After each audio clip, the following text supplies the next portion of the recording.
Okey guys, kalau korang masih lagi gunakan berus macam ni ataupun macam ni untuk bersihkan tandas, aku sarankan korang berhentikanlah benda tu. Korang beli je. Ni, ini adalah berus tandas automatik yang mana korang boleh berus tandas sambil korang duduk je macam ni. Tak payah dah terbongkok-bongkok korang gunakan tangan berus-berus.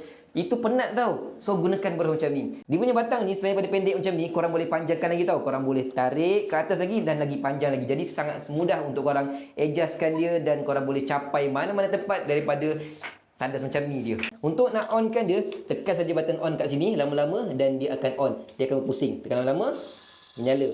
Ini adalah level 1. Korang juga boleh tukar dia punya speed jadi lagi laju lagi. Laju lagi. Memang sangat mantap.